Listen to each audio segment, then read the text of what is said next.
Today we're checking out the Dangbei N2 smart projector. I believe this is the parent company of the Emotion projectors. I want to thank them for sending this over to review on the channel. Current price is $399 on Amazon, but I'll leave a link down below with current pricing and more information. This one also comes with a gimbal desktop stand. Works best on a screen up to 120 inches. It's got native 1080p resolution, 400 ISO lumens. It's officially licensed for Netflix. It also has dual 6-watt speakers with Dolby Audio. When using this with the stand, it can rotate up to 210 degrees vertically. It's got autofocus, auto keystone correction, screen fit, and obstacle avoidance as well. It's officially licensed by Netflix, plus you've got other apps like YouTube, Prime Video, and so on. Of course, you have the user manual. Nice to see the remote control comes with the batteries.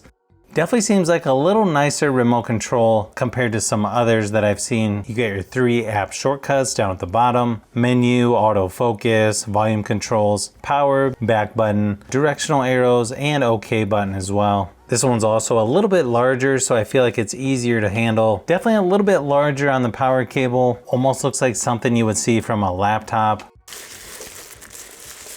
Definitely reminds me of the Emotion N1 projector.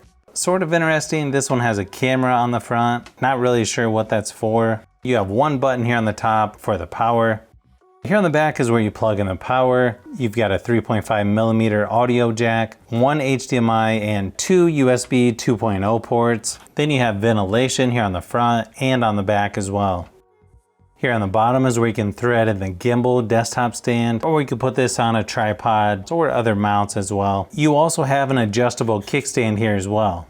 The desktop stand is actually really nice quality. You've got a silicone pad here so you don't scratch up the projector. There's also a pad here on the back, and you've got some pads on the bottom as well. Then you just screw this in to tighten it up to keep the projector on there. Plus you can rotate this as well. So just a lot of different possibilities using the desktop stand.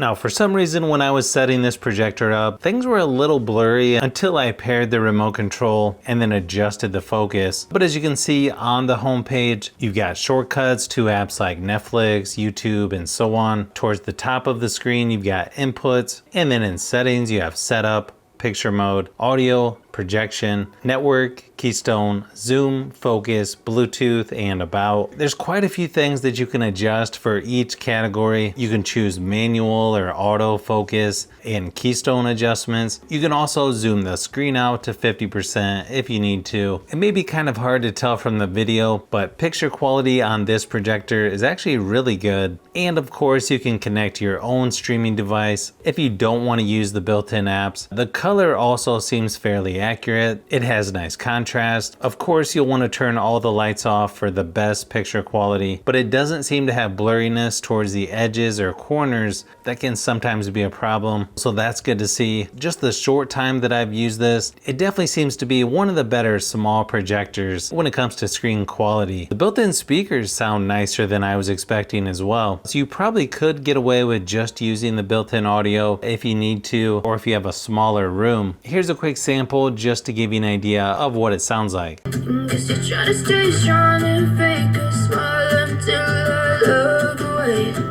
But I've known you too long, it hurts to watch your blue eyes fade to gray as you fade away. As you fade away. As you fade away.